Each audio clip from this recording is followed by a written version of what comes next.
Hi, it's Vera. Hello, it's Suvira. Welcome to another episode of Kapao Dal. From those of you that remember our first episode, we had a whole discussion about various different foods that combine Thai and Indian cultures. We had some really interesting and fun mixtures from people that have sent in their own concoctions. I just want to mention some of the fun ones that people have sent to us because a lot of them are actually pretty creative. Oh, absolutely. Like yum chole. Like kifak. We also had Gol Gappa Tom Yum. Ooh, that sounds good. How about parantha pad thai?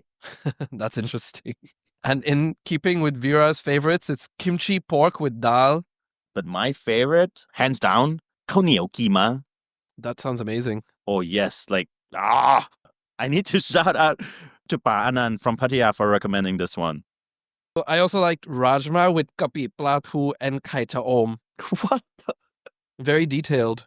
I think you need to have a bit of an acquired taste for very, very Thai food if you're going to like a pipatu, because it kind of smells, doesn't it? Yeah, and another one, and I guess the most creative one from Priyam by Priyam's Kitchen was tuna paratha with pudina chutney. Ooh, yeah, that one is good. I can imagine having that and like really enjoying the tuna in a paratha. By the way, I love parathas. I love aloo parathas. I can have that any day of the week. But with pudina chutney as well. Nice. Now, if any of you have any other suggestions, please continue to send them in. And if there are any that beat these, we'll shout out. Right on. With that, why don't we jump into the matter for discussion today? Today, we're going to be talking about something that's much more serious than just foods and language. We're going to be addressing the issue of mental well-being, specifically people that are facing issues such as depression, anxiety, and even suicidal thoughts. It's a subject that's not spoken about enough in our community as it might be viewed as taboo or shameful. Before we begin, I want to offer a sensitive content warning. This episode discusses mental health, a topic close to many of our hearts, and it will touch upon the subject of suicide or self-harm. If this is a difficult or triggering subject for you, please know that it's okay to skip this episode or listen with a trusted friend or support person nearby. Your well-being is paramount, and we want to ensure that this conversation is helpful, not harmful. We'll be sure to provide resources and support information at the end of the show. So with that being said, Vera, how come this is a subject that interests you? well, because it is a subject that everyone faces in some shape or form within their life. It's very close to us. In my case, when my father passed away, I was in my early 20s and it was quite sudden. It was a motorbike accident. He got hit by a car, very ugly, died on the spot kind of thing. It was very difficult for the family to handle because, just suddenly one day he's there, the next day he's gone. My mother did not take it easily either. She had trouble sleeping. She was very depressed, very sad all the time. That night, as we went home, she decided to take a sleeping pill, one, right, just to help her sleep. And she offered that to the family as well. The next night, she did the same, and a few nights after that. But now that I look back, she was in a state of sadness, which is expected, and she decided to self-medicate. Now, we were lucky. It did not spiral. And after a couple of weeks, she stopped having them and she was able to process with her emotions. And, she was not in a depressive state. I might imagine that for some people who were not able to stop that self-medication, it could really become a snowball down into addiction to medication or triggers into something much worse. So you feel like your mom went through a lot, and when she started medicating, which you would advise against at this point? I don't know. That's the thing, right? Did she need it? Maybe she did. Did it help her cope through those initial first few days, just dealing with that shock? Probably. But you can see how that might have led to something that could have taken her to a much darker place, and it's maybe just lucky that it didn't? Or do you think that you helped her, or she had a support system that helped her process the death and get her through it? So I think it's two parts here. First is that self-medicating aspect of it, which she should not have been getting into. But that was also kind of a symptom of the community that we are in or the situation we are in, which is, let's say today, if I know someone whose close relative passed away or died, I would recommend them to get professional help. It is okay to talk to a psychiatrist or psychologist to help them deal with those emotions. I think that's what was bypassed back then. This was 25 years ago? Right. So instead of taking matters into your own hands, if there's a traumatic event that occurs or that you're experiencing, the advice that you would give them would be to seek help. Correct. So that's why this is a subject that I really want to discuss about. How about you, Sov? Do you have any personal experiences around this subject? I have a few. A few people close to me have suffered from issues such as depression, severe anxiety, and I even know a few people that have suffered from, not a few, a couple of people that have suffered from suicidal tendencies, suicidal thoughts. And my difficulty has always been to relate to them, to try to understand what they're going through, and to offer them help. On a few occasions, they've come to me asking for advice on how to deal with the problems that they're going through and how best to solve their mental state. A lot of the time, I feel like I end up offering advice that is wrong or saying the wrong thing that makes them even angrier.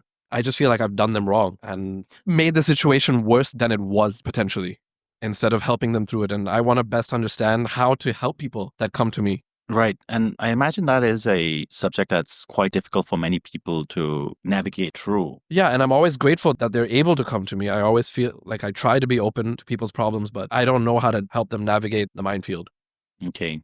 On that note, let me introduce you to our guest for today. He's a person who is the Thai-Indian founder of Sati app, which I'll let him introduce about it later. But he's also a graduate of psychology and neuroscience of mental health. Now, he's quite prominent in this mental health space in Thailand and also has personal lived experience with major depressive disorder. I would like to introduce you to Sanju. Thanks for coming on. Hi there. Happy to be here. I'm very excited. And thank you for sharing your personal stories as well. Hi, Sanju. Welcome to the show. Now, before we get to the meat of this episode, Sanju, we have to ask you the Kapow Dao signature question. What is your favorite Thai Indian dish? Actually, just now when you guys were discussing and then you talk about pranta and paprik, I was like, shit, I've done that before as well. Oh, wow. And yesterday I just had kapow with dal. And then there was also somtam. Trio right there. So that was perfect. Wow, Dinner so- for me. Right on. Wow, so you're an expert on Thai Indian dishes as well. It's always fun.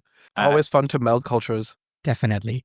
Now that that's covered, could you tell us a little bit about yourself, what your expertise is, how maybe you've come into this field? So I go by Amontep Sachamuneewongse. If people want to look up the work around mental health in Thailand, then that's the name that they will look up about me. But then my nickname is Sanju. And for me, it's just like for many people where mental health is not really a topic that you think about on a daily basis. And so in 2015, that was when something happened.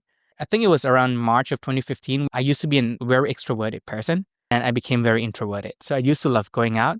And then I started locking myself in the room, where I would start crying out of no reason, where I would feel worthless and hopeless for no reason as well, even though my life was pretty good. And it came to a point where my quality of life slowly deteriorated. And it also came to a point where I started harming myself in different ways. And because psychiatry is not something that you really discuss, even in the overall Asian community, we don't really talk about our emotions. We don't really express our emotions well. So people around me or even my family didn't really know what to do. And it wasn't until December of that year that I finally got to see a psychiatrist. And how long was that time period? So it was from March that I started having symptoms. And then later on in December, I finally got to see someone that I think is a proper psychiatrist at one of the private hospitals. And later on got diagnosed with major depressive disorder and psychosis. And that's also because I started having auditory hallucination and also visual hallucination. Up until April of 2016, I was already on about 10 pills per day. I was not only seeing a psychiatrist, but also seeing a counseling psychologist. But for me, medicine was helping, but psychotherapy did not really help me. And it became very severe that I started having suicidal tendencies. I was severely self-harming, and then I also had hallucinations. That was causing a lot of stress for me. And so I had to do a thing called electroconvulsive therapy. It's where they put you down with anesthesia and then they electrically charge your brain, hoping that all the neurochemical will be balanced again. I started doing that, and I think I did that for about 10 courses. When you say you had audio hallucinations and visual hallucinations, is it like a beautiful mind? You can say, but that also might be an over-exaggeration of the whole thing. And I think it's also where when you have psychotic symptoms, right? It's where in Beautiful Mind, it was not just psychosis. The person might actually have schizophrenia. And so that's a full-blown psychotic issue. So for me, it was more where psychosis was a symptom of depression rather than the actual disorder itself. So what were the voices that you heard? What were they telling you? I think this is something that a lot of people cannot grasp or understand, because when I say that I hear voices, people tend to think that it's their inner voice. We always hear our inner voice, but this is not the way it is. You actually feel like someone is whispering next to you by your ear. And it's always a sound of this woman who's constantly telling me that, "มึงไม่ดีพอหรอกไปเหอะอย่าอยู่เลย." So basically always telling me down, and it caused a lot of issues for me because then it reduced my self-confidence by a lot. And I remember I used to see this woman either by my bedside at my office or even in my car. And she would be in a white gown with long black hair. And she would just be there sitting and looking at me as if she just want to do something to me. Was this a woman or a voice that you recognized, or was it completely It was completely some random that I don't even know of. And so I remember posting about this on my Facebook as well, that, I'm hearing voices, and people are just like, just stop listening to voice. But it's not as easy as people put it. Looking back on it, did she have a particular race? Was she Thai? Was she Indian? I don't know the race. I didn't make it out, but I just know that the conversation was always in Thai. What he says is such a common thing, I believe. When you tell someone, hey, I'm having a trouble, I'm hearing voices, someone just says, well, stop listening to them then. You can do it. Yeah, I think, and also because I share a lot about myself on Facebook openly as well. And a lot of time people, will just say, I mean, the hit term in Thailand that people tend to comment is "สู้ๆนะ," so Yeah. fight on. And it's a point for me, or at least a lot of people who are struggling, is like, สู้แทบตายแล้วว่ะ สู้แทบตายแล้วมึงจะให้กูสู้แค่ไหนวะ Like, I've been fighting like crazy. How much more do you want me to fight? I just want to ask, what time frame are we talking about right now? You said you were very extroverted. You then became an introvert. When you've done the ECT therapy, like, how long did this take place over? So this was over a year period. So I started having symptoms in March of 2015. I got myself diagnosed by a psychiatrist in December of 2015. And then I started my ECT probably around April of 2016. And then I had to stop ECT, and then I got admitted into the psychiatric hospital for the first time in 2016. And then I came out. And when I came out, it was where people did not really understand what was going on. People did not understand depression. People did not understand why I was taking pills. People did not understand why my weight was constantly gaining, why I was not myself, or why I was self-harming in many ways. And it came to a point where, because people did not understand me, and I felt that no one truly understood me and no one was listening to me, in 2017, I had my first suicide attempt. I did what I had to do. I was then taken into the ICU and then back into the psychiatric hospital. And this time that I was in there, I opened myself up more to go to a different therapy. And so it's like that for about 5 days, I would believe, until I was better. And then I came out of the hospital. But this time the conversation was not, why are you not taking care of yourself? The conversation was not, what is depression? The conversation was not, you should stop listening to the voice. The conversation was like, why did you do it? Didn't you care about your parents? Why did you do it? You have so much to live for. Why did you do it? Why did you do it? So a different approach. Yeah. And I think it was more about, maybe they wanted to understand, but the question, the way they asked question was like, didn't you care about your parents? Didn't you care about your future? Didn't you care about this or Who's that? the they here? People in the community, people Okay, around, right? not the doc, not No, the, not the at doctor the, would not ask that. Yeah, okay. Yeah. And I think it's where you start questioning again that the reason I did it was because I was at the point where I was becoming burden for everyone around me. I mean, it wasn't easy to wake up in the morning every day and feel that you're a burden to your family. It wasn't easy to wake up and sometimes feel that your parents might be so sad to see the way you are. If you go look at my old picture, I could not wear short sleeve. I have to wear long sleeve all the time because I have cuts all over, right? So it's where it became even harder and harder. And to one point, I remember one time my dad came in and asked me some question, and burst of emotion, I just punched the glass and broke the glass in front of him. And then he also broke it down, shattered. And I think people don't understand that at times you cannot really control the impulse. And for you to see your loved one basically feel the burden that you are to your loved one as well, it was very hard. And for me, so it was where, of course, I might be selfish, but I was also thinking about other people and not merely just about myself. And I continuously talking about this. And again, people were not understanding. And people were constantly commenting in different sort of ways as well. And I don't blame them. I don't blame them because we were not brought up to understand mental health, right? So we had different ideas of what mental health really is. And we have different ideas about working with our emotions and so on. And so in 2018, I think even Facebook sent me a notification that, hey, if you're not okay, contact this number. And I also had a friend who then texted me and be like, if you're not okay, contact this number. So I remember in 2018, I was sitting in my room and I just called one of the hotlines and no one answered my call. And so that was my second attempt. And so then I got into the hospital again. And this time I came out of the hospital feeling very angry that no one answered my call and that no one was trying to even understand me. But going back to my family, I would say my family was really my rock. Because my mom and dad, my mom will always go to the doctor with me. And at the end of every session with my doctor, she will also come in to learn from the doctor of how can she better support me through this journey. And she'll always be the one to prepare the medication, the pills for me to take, and making sure that I take the pills as well. My sister will always drive home at 5:30 in the morning so that she can then drive me and my mom to Tula Hospital. I mean, we have to cross Sapan Taksin, which take hours to cross, right? So she'll always be there. And then she also wait for me with the ECT and everything to be done. And then by the time we're done, it's probably like noon or 1 p.m. And then she'll come back and then drop us. So she waits with my mom for like 6 hours at the hospital as well.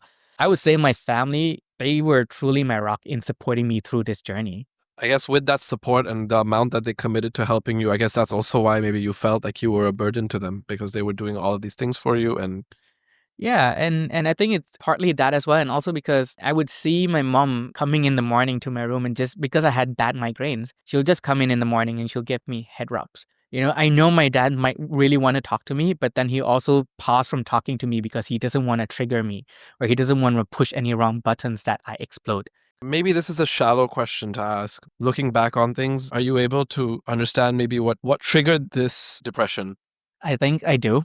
There had a lot of underlying issues, either my upbringing or even stress from work, where I wasn't feeling that I was good enough in so many ways. I might not go into specifics, but I think it was all those stress together that base just broke me down.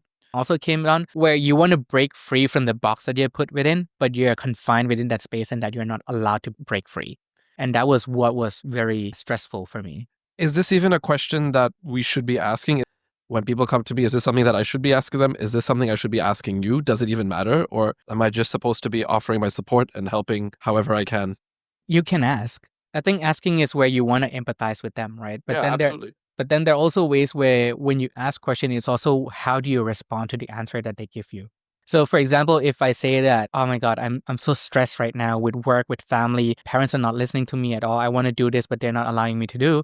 And then you ask like, what is it that you want to do? Can you share with me? And then if they share, and then you say that, oh, but then it's good that your parents are not allowing you to do that because that sounds like a very bad idea. Then they might feel that you're not truly trying to understand them. But let's say if they answer you and they're like, oh, that sounds very interesting. Thank you so much for sharing with me.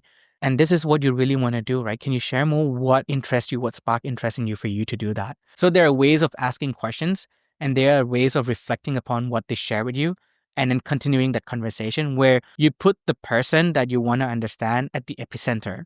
But a lot of time what we tend to do is that we put ourselves at the epicenter because it's harder for us to understand them, but it's easier for us to understand ourselves. But what if the idea, or let's say what this person wanted to do, was genuinely a bad idea? How would I address that in that case? I mean, it's all well and good to just listen to them, tell me their dreams and their ambitions, but sometimes this will lead down to an unhealthy path.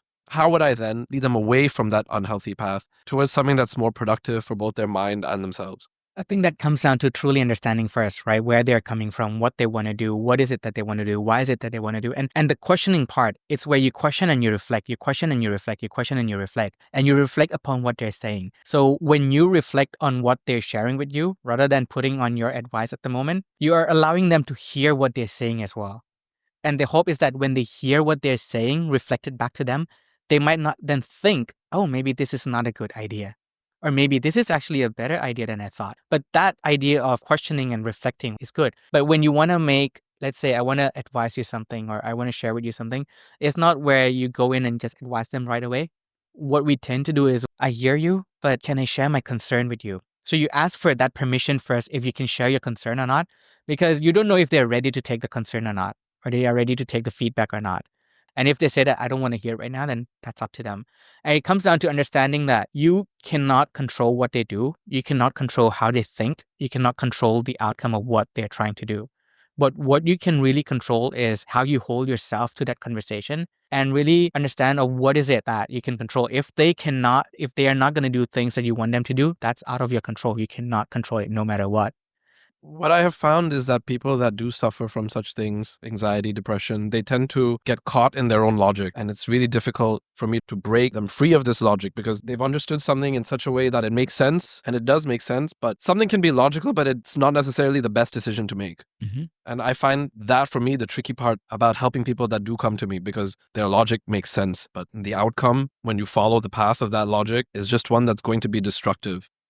I want to try to help people as best as I can. But sometimes it's just infuriating for me because I just want to shake them. Like, I understand what you're saying. I get what you're saying. But no, that's not the outcome.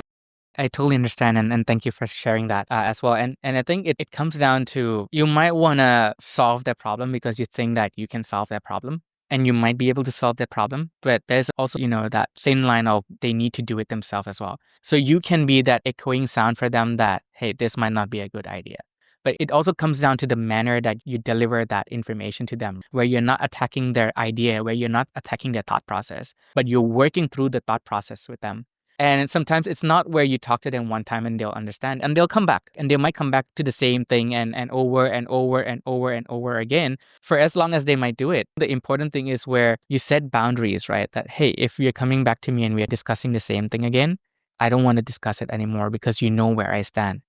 And then you just need to let it go. I think the important key as someone who's supporting is to also understand your own personal boundary and your own boundary, where if you know that I've talked to this person for 5 times now and they're not going to change their mind, they will not change their mind. Wouldn't the fear then be that if you shut them down on the 6th time, then they do something that is truly going to harm them? That's where you set the boundary beforehand. You'll be like, hey, we can discuss this, but there'll come to a point where maybe we might need to stop discussing this because it's just repeating itself.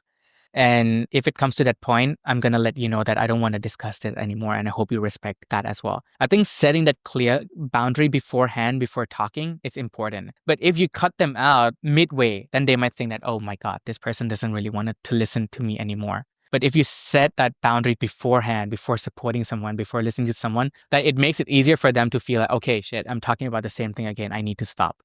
That was the personal conversation. How do we transition from that personal conversation to a professional recommendation? As in, recommend them to maybe seek professional help in a way that they will not feel attacked and be more accepting of it.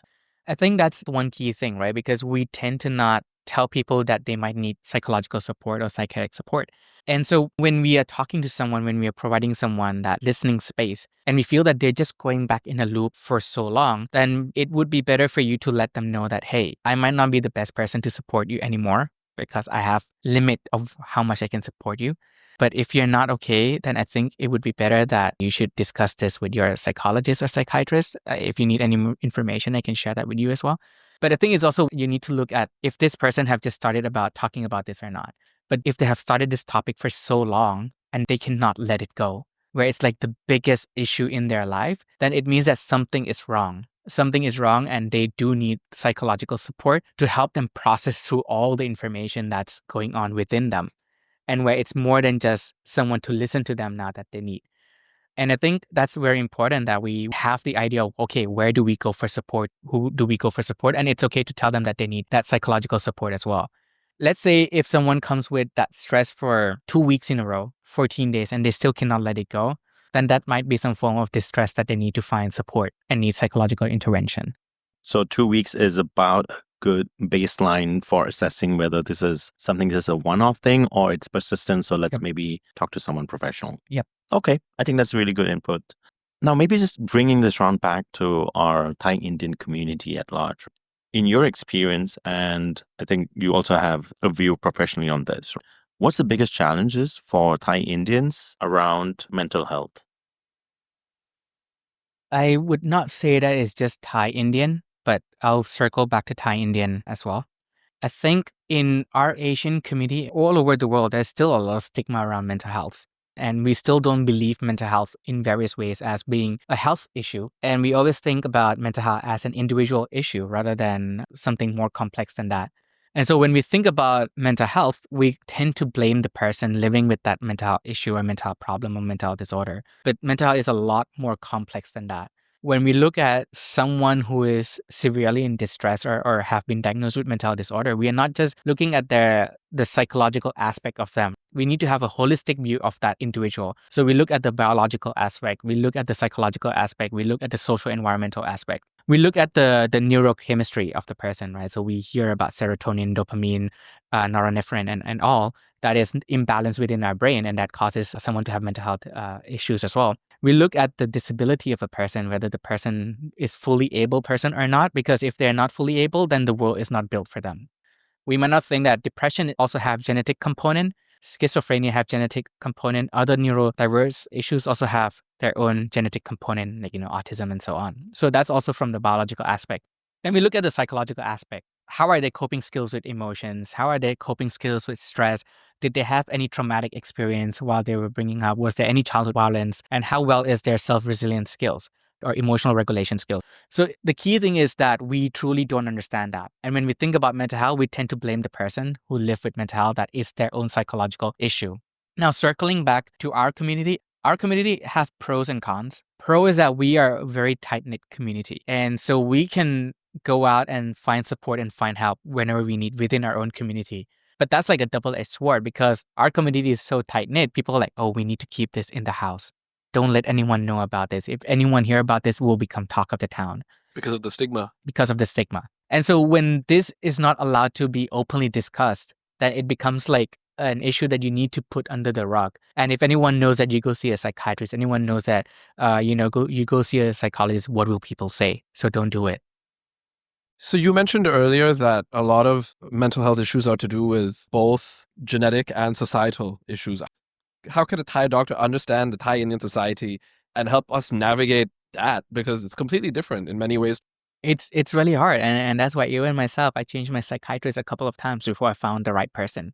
It's really hard. Like you bring cultural aspect comes into play as well. And when you, through treatment and support structure, it's also very important that they understand the dynamic within that culture as well. And that's also why, when we talk about intervention in mental health, it's where a lot of research is being done with Caucasian white people. Yeah. And then you bring those treatments and those ideas and then fit it into the Asian narrative or Thai narrative and so on without translating it in many ways. And it doesn't work. It's not just culture, but it's also language, right? If you're someone who is Indian, Thai Indian, and you're not fluent in Thai, and then you have to go see a psychiatrist where you have to talk about your emotions in Thai, it causes a barrier. There are a lot of factors that we're dealing with within the country right now. So what you're saying is, and this is a message that goes out to Thai Indian parents of young kids, push your kids to become doctors, but don't just stop there. Psychologists, psychiatrists, it's what our community needs. So parents of young kids, we're counting on you. Sanju, just to bring it back to you personally, it's clear that you've been through a lot. You've been through more than one suicide attempt. But when I look at you now, you look well-adjusted, fit, healthy guy. So what happened after 2018? So after 2018, after my second attempt, I came out of the hospital feeling very frustrated and angry. And it's also because there was no one to listen to me when I needed them the most. And when I called one of the numbers that was given to me, my call went unanswered. And because of all these misunderstandings, all these issues where people are not talking about, I started digging more to understand the current landscape of mental health in Thailand. And when I looked into the data, right, either it'd be suicide data, mental health data, it felt like the data was still lacking and it was very hard to get to. And so how can I create a way where if people need support, they can get support when they need support? At the same time, collect data that can then push for more localized mental health solution within our own country as well. So at that time, I was driving Uber and it felt like it was so easy that I can come online whenever I want and go offline whenever I want. And then if I'm online and someone needs a ride, then car will come in and pick them up. And I was also playing around with this app called 7 Cups, where 7 Cups was where they were just training layperson in listening skills and having them to become volunteer on their app to listen to the people as well. Sorry, 7 Cups. Yeah. Okay, not King's Cup. So I'm trying to understand how you came out of the hospital feeling furious about what you had gone through, angry that no one was there to help you.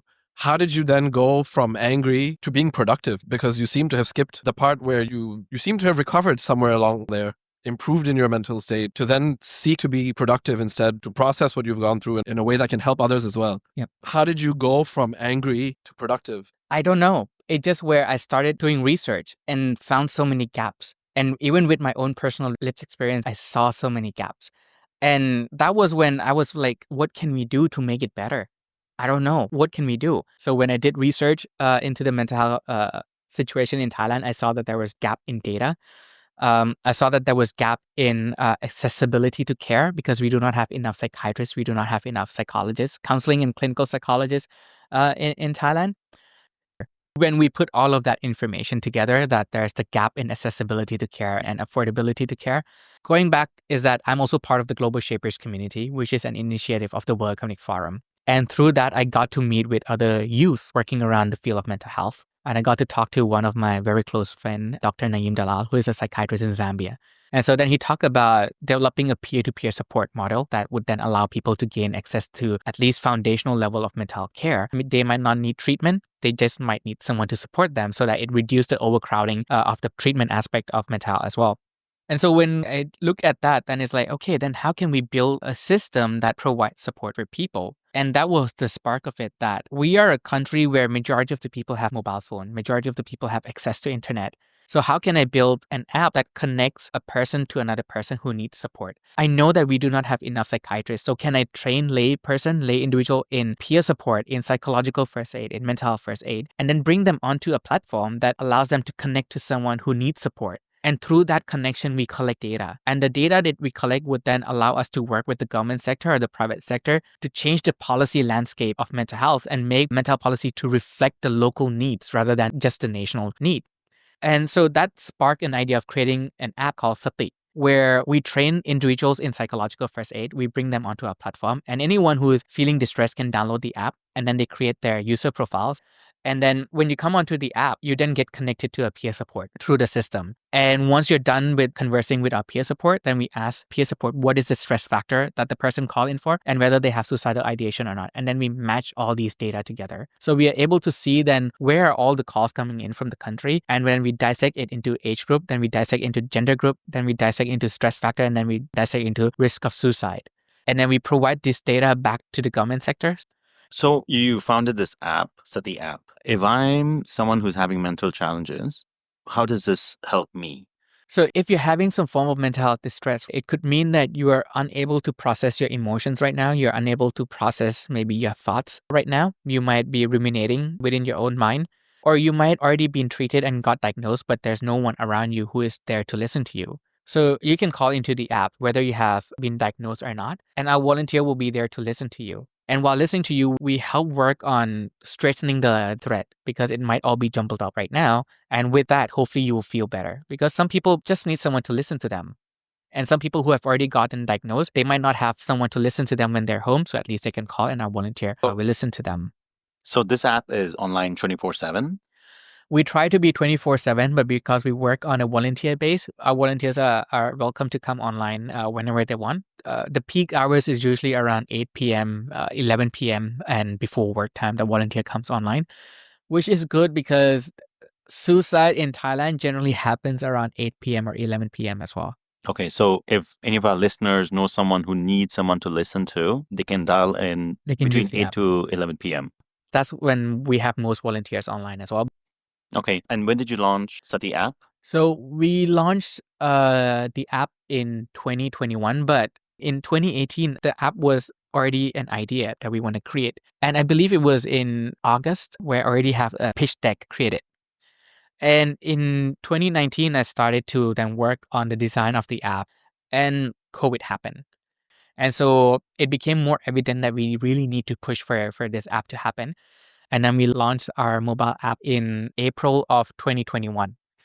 But I remember when I was in Davos in 2020 and I was there, imposter syndrome is really big, especially when you're in such a big avenue. And I realized that I was coming in talking about mental health mostly on my lived experience side and not from more of a research aspect or academic aspect. So I decided that, okay, I might need to get better equipped to be able to answer better as well. And so that was when I also started my master's in psychology and neuroscience of mental health at King's College London and then graduated in 2023. So now it's where when I talk about mental health, it's not just talking about my own lived experience, but coming from the idea that I understand the mechanism of it as well. And so, yeah, Sati app to date, we are an app with over 52,000 users account. We have provided over 300,000 peer support minutes. We work with a lot of sectors, either it be government sector, private sector, media sector, NGOs. Oh, I think that's quite amazing. And just to hear your journey from being a patient yourself, living those experiences and then overcoming it, coming out on the other side and deciding to take over control in this space to make a difference. And then, of course, also becoming certified. Are you a certified psychologist? No. Okay, so I No. can't talk to you about my parents. Not a problem. Seriously, I think I'll just add to that point as well, because you Yes. made a very interesting and very important point, right? Because not everyone who studies psychology are able to treat you. Okay. But hey, that's not just mean you're useless. It's just not your area. I hope you understand. Yeah. Yeah. So completing my master's degree, it's where you feel more proud. I think that was the first time I was able to tell myself that I'm so proud of me, because I was able to complete master's degree while working. And it was the first time I was able to have full-time staff for the work that we are doing as well. But when I build a team, right, I still have that imposter issue where am I being good enough for my team? Am I able to do good for the team, do good for the people? I'm not good in financial aspect. I'm failing in, I feel like I'm failing in that aspect. I was like, shit, I'm not getting a grip of this. And you feel like you're a failure in some ways, right? You might be good at speaking, but then you're failing in a lot of ways. And that imposter syndrome was very severe for me to the point where I started self-harming myself again. And I also had suicidal thoughts again as well last year.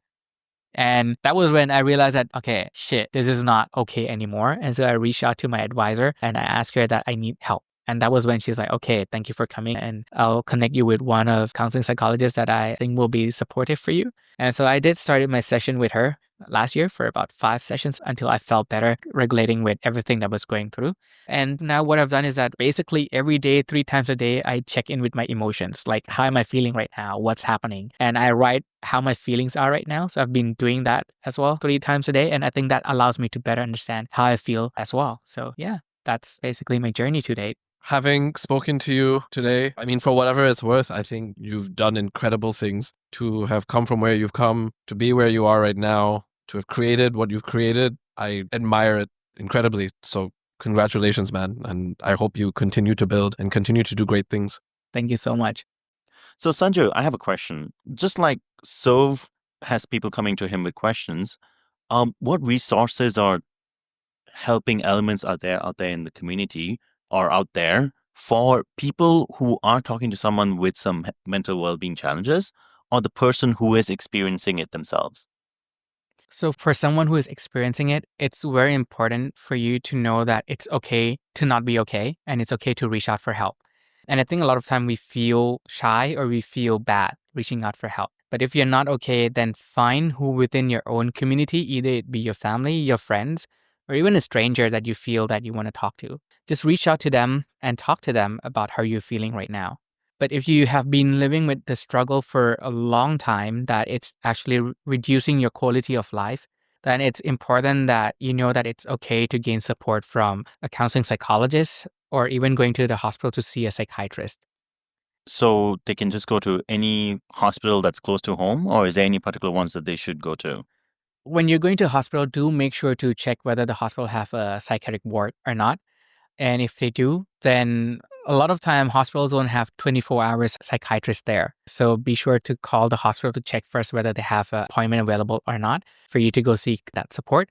If not, nowadays there are a lot of counseling psychologist clinics popping up as well. So that can also be a space that you reach out to and talk to a counseling psychologist first. And what counseling psychologist does is that they take you through your thoughts process, your emotions, and help you try to understand it better. And they know that if they cannot take care of you anymore, then they'll then pass you on to a psychiatrist. So the only person that can actually diagnose whether you have some form of mental health disorder or not is a psychiatrist and not a counseling psychologist. If you don't feel comfortable going to the doctor at this point, or that you don't feel that there's anyone in your circle that you can reach out to, then there are numbers that you can call. Like what kind of numbers? So there's 1323 by the Department of Mental Health 1323 สายด่วนสุขภาพจิต You can call them and then they'll have clinical psychologists on the other side to talk to you. So 1323. You can also add line at คุยกัน at KHUIKUN at คุยกัน which is a line from the National Suicide Prevention Center. So you can also talk to a psychologist on the other side through text via line, or you can download Sati app where you can talk to a peer-to-peer support, or we also have a mood tracker for you to use. And so you can track your mood on a daily basis to see if there's any fluctuation or high stress that you're dealing with at the moment or now. All right, with that, why don't we go on to the last segment of our show, which is Who done it? Who Done It? Who done it? Who Done It? All right, so our Who Done It question for today. Who in the Thai Indian community would you say is doing really good things in advancing the challenges around mental well-being? Wow, that's such a great question. Let him answer how he wants, man. I don't know. There are so many to choose from within our own community as well. There's so many people I can think of at the moment, honestly. But the one person that I think really inspired me in many ways is Peace Smith. His name is Arun Chatguruwanit. And so he created Mindset Maker and also Life Education. And he's working very hard in the field of positive psychology. Oh, what is Mindset Maker? I don't know. Because I don't really know the specific of what Mindset Maker is, but I know that he's working really hard in the field of positive psychology, especially for children. What do you mean by positive psychology? I don't know the specific. I mean, I've just been asked to go talk about positive psychology as well, and I really don't have much information on positive psychology. Bro, you have a master's in this. From my understanding, it's where you look at how you create a surrounding and how you create environment that is nurturing and harness positivity to allow people to be able to fully regulate how they feel and not suppress it. Okay, and Pa Smith is working in this area. Yes, he's working in this area, especially about positive psychology for child and adolescent. And especially also working within the school sector of how schools can be better at nurturing and bringing up children and supporting them through that journey as well. I got a chance to work with him on many occasions, and he was also the one who hosted Better Mind, Better Lampang last year, where they brought together 100 plus 250 youth to work with the local governor to then discuss about youth mental health policy in Lampang as well. So he's very active in that space, in that field. So yeah, he's one person who really inspired me in many ways. Oh, wow, that is fantastic. And that's such a refreshing thing to hear that even in this space, we have people from our community who is engaged and actively helping make the world a better place. Yeah, we just need more. Yes, parents, once again, message to you, force your children to become doctors. All right. With that, Sanju, thank you so much. This has been a very enlightening episode for me. I have learned so much, and you are truly an inspiration to myself. And I'm going to tell my kids about your stories for a long time to come. Thank you. Thank you for having me. Thank you so much for being here, Sanju. It was truly amazing to talk to you. And I said truly already. okay, I think it was awesome. I think it was really great to have. I think it was wonderful. I think I had a. It was. Yes, thank you, Sanju. Oh, no, come on. You just said, Vera, you ruined my flow. of course I have. That's what I do. So, all right. Sanju, thank you. Absolutely, Sanju. Thank you so much for taking your time out to be here today. It's been extremely enlightening, and I've learned a lot from you, and I hope to continue learning from you. Thank you. Thank you so much. All right. With that, then, thank you so much for listening to another episode of Kapao Dal. This is Vera. So, Vera, Goodbye. bye. Bye. Bye. Bye.